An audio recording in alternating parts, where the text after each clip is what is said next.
All right, here we are, another episode of Dangerous Ideas with Dino. This is going to be a doozy. We've got the man, the myth, the legend, Mafs' biggest new villain of all time after me, Bryce Ruffin. How are you, mate? What's going on? Dino, how are you, man? Yeah, I'm pretty good. I reckon I'm competing with you for that number one villain title in Australia, aren't I? Mate, I think so. I became notorious across this country, which I kind of wear as a badge of honor. But, mate, you have really stirred up some shit on your season of Mafs. I want to talk about this petition here, mate. Here it is. Make the Nine Network apologise for failing duty of care, Bryce and Melissa Mafs. Now, I think this is the dumbest thing I've ever seen. How does it feel to have your name associated with domestic violence despite not having anything to do with domestic violence yourself? Listen, I completely respect where people might get triggered from watching us on that show because, to be honest, we were triggered watching ourselves as well. Now, never really. You were triggered watching yourselves? Yeah, like never really been involved in domestic violence. Fortunately for me, there has been situations in past relationships where I was on the end of it, but it's not about going into that. That's I'm not going to use this opportunity to speak about. But look, situations like that where people obviously get triggered by watching us. To be honest, I don't blame them if they've been through a situation where they have unfortunately suffered domestic violence in a relationship. Watching us back, it can trigger you. Anything can trigger you. It doesn't have to be married at first sight, or it can be anything. You can see another couple in the street at a cafe having an argument. That can trigger you. I guess from my point of view personally, it's just, it's disappointing that Channel 9, from what I can recall, released a statement saying, we witnessed a relationship that Bryce must have had off camera, basically, and on camera too, filming the production of the show. I said, we never saw signs of that. I want to know how it can translate from what they filmed to what they've edited into this TV show to make it look that way. So they're either lying through a statement to the whole country, or they've gone out of their way to edit the show to try and portray us in a way that looks like domestic violence and put on national TV. Now, I actually think it's a good thing that this topic has been brought up with domestic violence in relationships, because it's actually got people talking about it. Now, if people weren't watching the show this year, and look, I'd love for it not to be us, don't get me wrong, because I don't agree with it, neither does Melissa and a lot of people that support us. But the people that do get triggered by watching our relationship on Mafs have sparked up a national conversation, which I think is great because it's not spoken about enough, and there are more people out there that want to remain silent about it and sort of, I guess, cop it and just put up with it, where I don't think they should put up with it. I've known people that have gone through domestic violence relationships as well and have said speak up, and they've been too afraid to. And I think the one positive to come out of the way that Melissa and I were portrayed in this show was it has sparked a conversation. Yeah, but is it fair that that conversation is at yours and Melissa's expense? I mean, you guys have lives, families, friends, careers, and now I want to say this very clearly. Any man who has committed actual domestic violence, hitting a woman, hurting a woman, controlling a woman, financially, emotionally, physically, whatever it might be, you're a piece of shit. You need to have a good look at yourself, go and get therapy, go and get help, work out why you're doing that, stop that behavior, but you're not one of those people. And mate, I think it's very admirable that you're taking the stance that, yours and Melissa's depiction on Mafs is opening up a national conversation about domestic violence. The problem is, Brycey, it needs to be the right conversation. And if you listen to these media outlets, it's, Big Bad Bryce from Mafs and straight white males are the biggest threat to our community, blah, blah, blah, all straight white males.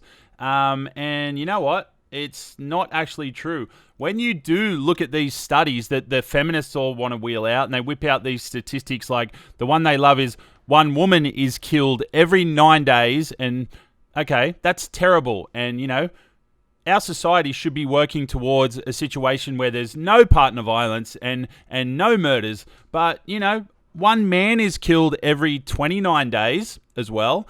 Now, obviously, men are bigger and stronger and usually more violent. So that's going to play a factor in those numbers. And, it's always this story of toxic masculinity and that men need to have these conversations and talk to each other. And it's about the culture. It's about Australian male toxic masculine culture. Well, what happens when you actually go and analyse these statistics? Let's have a look. Of all the murders of women in 2019 and 2020 in Australia, a very small percentage of them is actually committed by straight white males.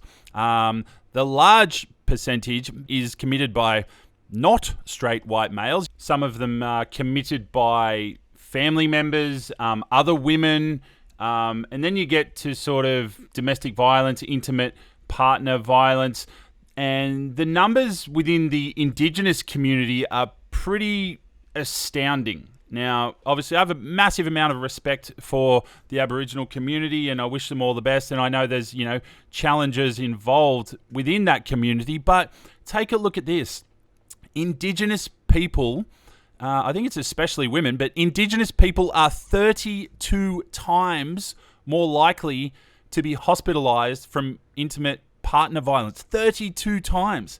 And this one's crazy, and I just feel terrible for the Aboriginal community about this. But Indigenous people account for more than 1 in 3. That's 35% of all hospitalizations for family violence, most commonly specified as a spouse or domestic partner as the perpetrator. That's insane. Already, only a tiny percent of all these domestic violence and murders is committed by straight white males. Hardly any of it. But you never hear about any of this detail in the media or from the feminists because our world has gone so woke and politically correct that just stating facts like this is considered racist. I'll probably be called racist just for talking about this stuff. You're literally not even allowed to talk about it, even though all the studies are right there. It's very obviously just true. And yet, if you listen to all this media hype, straight white males, and especially you, Bryce, you're the biggest domestic violence abuser in the country, apparently. I'm the first to say, and people are just going to say, oh, you're just talking out of your ass, Bryce. But I know I'm not. So I'm comfortable with who I am. And Melissa's very comfortable with who I am as a person because she knows me better than anyone else. And I guess the one thing that's disappointing is, and you've just kind of just touched on it then, that they're focusing on one gender. It's gender specific that can only come from one side of the fence, where it's not right that it happens, but it does happen on both sides of the fence. And I think that should be the issue when people speak about it, not focusing on me as a male or whatnot. It happens from both sides of the fence. Mate, that's very true, but there's so many other factors as well that people just ignore and want to focus on the big bad straight white males. The other factor is people from non-English speaking backgrounds are much less likely to report domestic abuse for a few cultural reasons, but also because they are afraid their visas will be taken away or their partner's visas will be taken away, or they'll be locked up and they'll have no one, their partner will be locked up and they'll have no one to take care of them. And then there's some cultural practices that have been introduced into Australia, such as female genital mutilation. You've got dowry abuse. You've got forced marriages of, young girls. And again, I've got nothing against anyone from any other culture. White people are very capable of horrible things as well. We're all very aware of that. But this is all just numbers according to all the different studies and information that's out there. Go and check it out for yourself and you'll see what I'm talking about. It's 100% just the truth.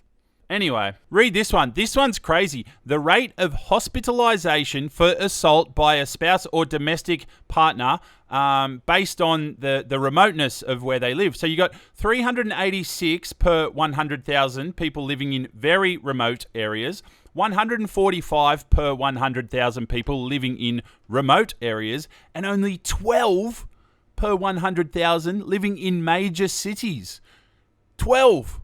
Look at the difference. So remoteness plays a massive, massive factor. So it's not toxic masculinity. Australian straight white men don't need to have a conversation. It's much, much more complex than that. If anything, our culture is spot on. We despise rapists and domestic violence abusers and men who murder women. What do you want us to have a conversation about? Oh, hey, don't murder your wife. Oh, okay, yeah, I wasn't going to, but... So basically, yeah, straight, white Australian men, give yourselves a pat on the back for being, look, on a world scale, Australia is one of the most safe places for women in the entire world. Anyway, mate, I just think it's unfair that yourself and, other reality TV people seem to cop the brunt from this whole feminist community and the whole feminist media about toxic masculinity, and they very purposely leave out a huge proportion of the story. And when they do that, it affects your life, your career. People are absolutely nasty and violent to you. Have you copped any extreme, inbox messages, people giving you death threats or any crazy shit like that? I've had 2 death threats since getting Instagram back. Hasn't been too bad. Obviously had an incident at a nightclub. I was involved in a cow's attack, which I'm not 100% convinced that they knew who we were from the show at that time, because the show was actually still on air, and that's a matter for the police. So I probably won't speak too much about that. Yeah, I'm not sure about you guys, but after Mafs, I was getting paid $5,000 a night to go to a nightclub, party, full VIP. They'd send a limo to pick you up. You just owning the whole club. Everyone wants to party with you. It was some of the wildest nights I've ever had. But yeah, what happened with you guys? Oh, just a coward's punch. Yeah, Right. someone at a nightclub just coward punched me and smashed a few teeth. But can happen That's to no anyone. good, man. It's not just Mate, me, but it happened to me too, bro. A couple of times people just came at me out of nowhere at a nightclub for no reason. They recognized me from Mafs or whatever. And I say to those guys, firstly, what are you even doing watching that show, for one? Secondly, you're really getting that emotionally invested that you're going to try and beat up one of the characters? I don't think people understand how much being the main villain on Mafs puts a target on your back. Everywhere you go, someone wants a piece of you. yeah, and there's a lot of misconception around that image that we just saw then. About the girl pushing me back and whatnot, and the guy and a security guard, Melissa had been shoved to the ground. Her sister got pushed to a glass table. There's an incident where the blonde girl was pretty drunk and basically was kind of trying to hold me back. I don't even think she knows what she was saying. But regardless of that, there was an incident where she sort of had her hand bump the security guard, and he's sort of gone away and wiped his chin or around his mouth. And people have taken that as me spitting. Now, in any indication or any situation I've been in the past, if you spit on someone, the first thing that's going to come back at you is probably a fist. So if I spat at a security guard, and I've seen it firsthand, people spitting at them, and hey, as far as I'm aware, it's a license for a security guard to do whatever they want, because it's disgusting. So I never spat. And yeah, given that if something did end up coming out of my mouth, which it never did, I did have chipped teeth. So I probably wasn't speaking properly and probably did have that, because that's what happened. Okay. So, well, there you have it. Yeah. Straight from Bryce's mouth, he had chipped teeth. He didn't spit on anyone. And you don't seem like the type of guy that would spit on someone, so that's ridiculous. Well, you know who made that up, but anyway. Mate, I'm sure a lot of rumors come from a lot of places, but a lot of them come from a certain place that we won't mention right now. Which brings me to my next point, really. Feminism. And how many toxic feminists, they all want to point to Married at First Sight as this example of, men behaving horribly, and our whole world is this terrible place where all women are oppressed, and it's an oppressive patriarchy that's just holding down women. Firstly, I am a feminist and I believe in true equality. Secondly, and I know a lot of women agree with me on this, that to suggest that our world is a patriarchy, controlled by men who are just, constantly holding women down is so ridiculous and so demeaning to the massive contributions that women have put into building this society. Women excel at every single field across our society and have done for a very long time. And it's working pretty well. In case you haven't noticed, we live the most privileged existence, especially in this country, of anywhere in the world, and pretty much of any humans in the history of all time. But all you want to do is complain and make up, this idea that big bad Bryce is part of the big bad patriarchy that's holding down all these women. You don't know the true dynamic of Bryce and Melissa's relationship. The producers manufacture a lot of this stuff, and a lot of it gets left on the cutting room floor, a lot of the positive stuff. I think one of the craziest examples from this season was the incident where you kind of leant over and kissed Beck on the cheek. That has been blown so far out of proportion, in my opinion. Yeah, look, the reaction is definitely divided. People can see straight through what it actually was on the night. It was basically set up. Now, I'll say it very clearly that I never was told to go and do the attempted kiss on the cheek. Never grabbed her arm, which is what she's been stating, that I was there grabbing her arm, grasping her arm, or however she described it. You can clearly see. Had a very good angle of it. She shoved me away. So I didn't even get near the cheek. And then got shoved away. So which you didn't actually even touch the cheek? No, never got down to that point. And she shoved me away, which rightly so. She felt uncomfortable, which she apparently did. She had every right to do so. And look, I apologize for that.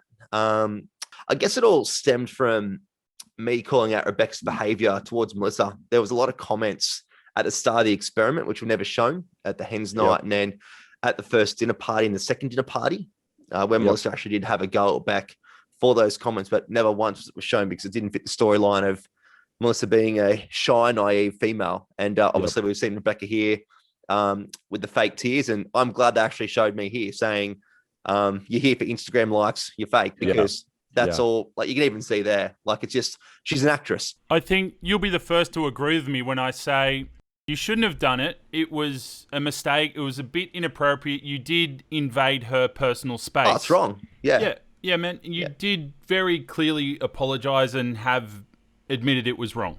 But then I did listen to an interview that she did about that, and she did say that you grabbed her on the arm, which you're saying you didn't. Then she said something like it was sexual assault, and I wish I called the police. I've let down the women of Australia because I didn't call the police about this. When did that become something that we call the police over? Look, on the night itself when it happened, there was two females, Booker and Alana. They kept basically saying that's sexual harassment, that's sexual assault, whatever words they were using. I was away. And basically, to be honest, none of this would ever have happened if I wasn't told by one of the EPs of the show to go in there and be a smartass to Jake and Rebecca. You know what? That's not my job. I said, that's your job when you get into post-production and edit the show together to make sense. Well, no one's brought up last night's incident around the dinner table and you saying that Rebecca's affecting her mental, like Liz's mental health and all sort of stuff, which she was. So I called it out. And I think everyone got to learn about me pretty quick. If I see BS happening, I'll call it out and I'll be very blunt about it. I'm not going to mix my words. And that's because I've got sick and tired of seeing personalities off camera and on camera. Off camera, there was 24 heroes there. We're going to call this out. We're going to call that out. There was only one person that would basically get on camera and say what they'd actually said off camera. And that was me. And I'm happy to put that out because everyone else changed their personality. Mate, I know exactly what you're talking about. The same thing happened on my season. There are certain people who go into it with this idea they're going to play a character and be this good person, and they're completely different off camera. Now, oh my God, if you actually knew some of the people from my season and what they were like in real life, like, I think people would be really shocked.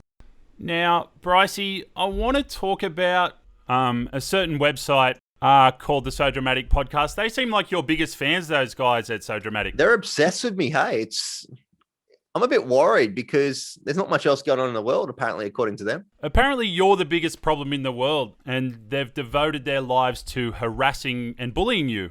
Now, don't get me wrong, I'm somewhat friends or frenemies with Megan that runs this podcast. It's a sort of reality TV gossip page. And I think she does a good job. It's quite entertaining. So good on her for that. She works her ass off. But she's very biased against men. And I know for a fact she twists the truth all the time. She uses these so-called sources. And one of the sources reported that at the Mafs reunion, I had this big run-in with Sarah Rosa and I was aggressive and rude and harassed her all night. It was absolute bullshit. Nothing even close to what actually happened. And it's just another example of her twisting the truth to make, the men look worse. But there was one specific post that I thought was disgusting.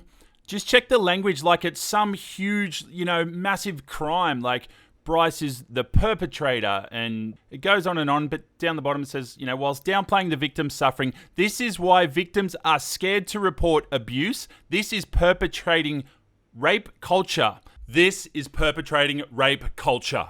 Are you fucking serious? To classify that or even use rape culture in the same sentence or in any relation to that incident is disgusting, and if anything, very much being disrespectful to actual rape victims, sexual assault victims. You've now just put kissing someone on the cheek in the same realm as rape, okay? Do you realize how ridiculous and dangerous that language is? What happens next time someone comes forward and says, I was just raped or sexually assaulted? What do you think about that, bro? To me, that's just a blatant attempt to spread hatred towards someone that they've never met. Mate, that's exactly what it is. I wouldn't worry about him too much. Megan's justification is always, it's my job. Okay, yeah, it's your job, but you chose this job. You chose a career where your whole job is gossiping and being toxic about other people. Anyway, the funniest part about all of this was like the whole season, all these media outlets saying that you're a gaslighter and men are the scum of the universe and all this kind of shit. And then what happens at the very end? Check this shit out. Beck, the one that was lighting you up all season, accusing you of cheating, turns out she was actually cheating, and they found this hidden camera footage. This was absolutely amazing. Oh my God. Look at that face. She's so guilty. I got nothing against Beck, but this shit was absolutely hilarious. And so you can even see her reaction there too. Yeah, totally. You can tell she's like busted. And I didn't hear any media outlets, funnily enough, like going after her or calling her the worst person in the world. I also had another man from this year's Mafs come to me and say in private, I'm not mentioning any names, but he said his partner went on the So Dramatic podcast and accused him of being abusive during Mafs filming. And he said it's absolute total bullshit. And she's just doing it for the attention. And you know what? The way he said it, I actually 100% believe him. Now, the thing with a lot of these podcasts and media outlets is they have a vested interest in creating outrage, basically, and mainly creating outrage amongst their female audience. And if you think I'm being paranoid, check this out. This is an article from Pedestrian TV, all right? So read that headline. Let's talk about all the misogynistic bullshit that occurred on Mafs and why it's unacceptable. And these guys do literally hundreds of articles like this, talking shit about men, talking shit about Mafs, getting their female audience outraged. Now, go and look who owns Pedestrian TV. Oh, would you look at that? Channel 9 owns Pedestrian TV. Funny that. Make no mistake, all these media outlets thrive on pushing this bullshit idea that all men are evil misogynists. Channel 9 trades on this. Pedestrian TV trades on this. They all trade on this. So, ladies, enjoy the show, but realize you are being taken for a ride. It's not actually true. Anyway, man, I could talk about that all night. There is one other thing I do want to discuss with you, and that is this video. Tons. I'm here with Johnny. I'm bi-pool, and I just want to say... You're bi... What? By the pool. You're bisexual. And George's husband is full-blooded homosexual. He's ugly and chubby and doesn't go to the gym. Don't boast that. He does not go to the gym. He does not go to the gym. He has not gone to the gym in 64 years. And Georgia is way hotter than him and batting way above his average. And she has to say, shut your mouth and get out of here, you. I think we get the gist of it. A lot of people have seen this video. Basically, it's Jason. He's a bit cooked, going off his head about Liam. And he says something along the lines of Liam is a full-blown homo or homosexual. Now, that's been turned into this massive issue. And, you know, there's calls of homophobia and fat phobia. And look, you shouldn't be, insulting someone based on their sexuality. Being homosexual is nothing, there's nothing wrong with that. You shouldn't be insulted over that. But I don't know if that's the case here.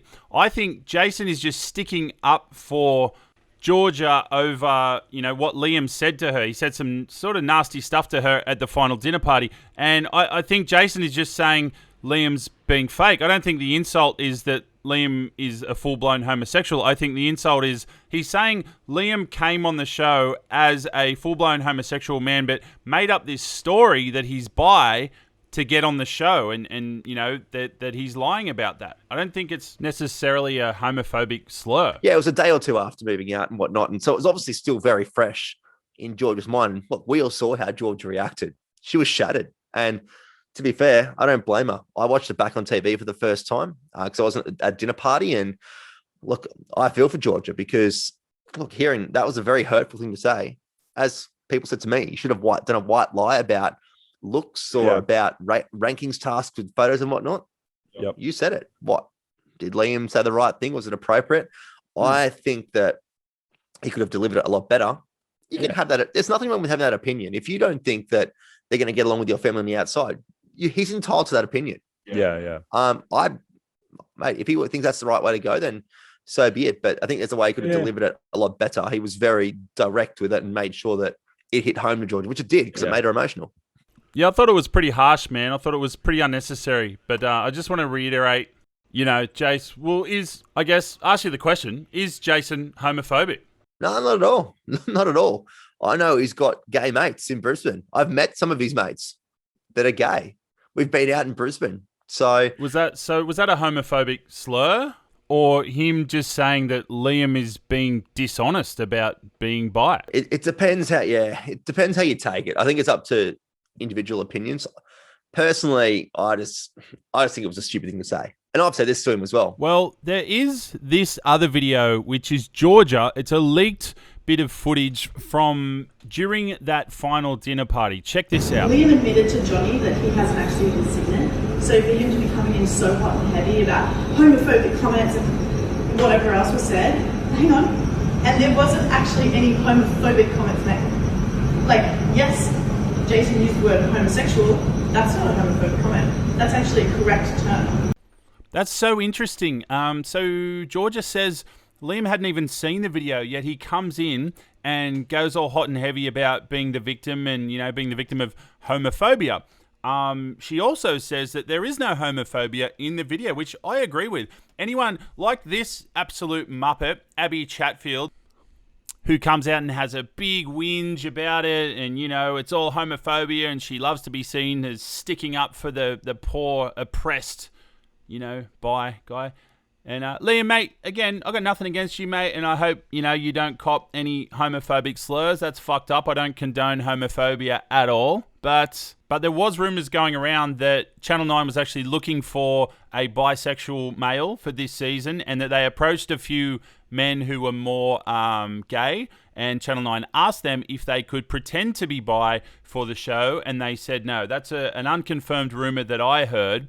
But anyway, all Jason said was that Liam is a full-blown homosexual. George is 100% right. That's not a homophobic slur. It's a correct term. Abby Chatfield, you're being homophobic. Why would you say that's a homophobic insult or a homophobic slur? Look at how Liam treated Georgia the night before. I didn't hear you or any other feminists standing up for her in that situation. And this is the thing, like, all these kind of feminists like Clementine Ford and Abby Chatfield, they think that, like, being overly sexual and oversharing about, you know, BDSM and dildos, or someone being bi or gay on TV, they think that's brave, and that you're sticking it to the man, and that conservatives are just outraged and blah, blah, blah. It's like, dude, no. Conservatives could not care less. Like, I'm conservative now. Like, 5 years ago, I was completely left-wing, but the world's gone insane, so people think I'm a conservative. I am a Christian. I also could not care less about your sexuality. It doesn't bother me. You do whatever the hell you want. You're not blowing anyone's minds, dude. Like, relax. And that's why we laugh at you when you make a big deal about this stuff. It's not because we're shocked. It's because normal people use decorum and just don't talk about that stuff. There's millions of things in my sex life that I just don't talk about because that's called living in a civilized society, and there's very good reasons for that. There's tons of gay and trans conservatives. Just relax. I don't care if you're gay. That's boring. Tell me something actually interesting about you. I've been around gay people my whole life. They're fine. I love them. My sister's gay. What's special about you? I couldn't care less about your sexuality. Anyway, now, mate, we're going to wrap it up there. You nailed it. Thanks so much for coming on. Again, I think you're nothing but a respectful, well-rounded, normal human being. You're not a friggin' monster. And I hope that people out there can see he's just a normal person. Like, look at the guy. He's a very reasonable human as far as I'm concerned. Tell everyone out there how they can follow you guys on social media, and then tell us a little bit about your podcast and where people can listen to that. Yeah, so obviously the best way is through Instagram, at Bryce Ruthven and at Liz Rawson. And yeah, we've got our new podcast out through Podshape. It's called What Happens After. And basically it's an opportunity for us to sort of show who we are as a couple. It's not about slagging off where we came from and how we met on that reality TV show. It's more about just giving our indication of who we are, and it's going well. It's getting some good feedback. People are leaving negative shit on there. We don't care. We're not in it for the charts. We're not in it for the ratings. We're literally in it for people that are genuinely interested in us. And that's the one last thing I want to say is all these people talking shit about you and Melissa, have some respect for Melissa. She's a grown woman. She's made her decisions. She knows what she's doing. Jesus Christ. Let her be and show some respect for Melissa. And if you want to hear her point of view, go and listen to her podcast. Mate, again, I reckon you're a legend. You're a top bloke.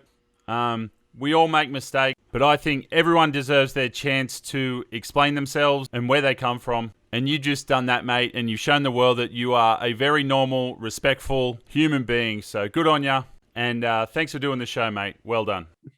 Thanks so much for watching. I love you guys. Stay true and stay you. And if you actually like this video and appreciate what I'm trying to do, please subscribe and share the video.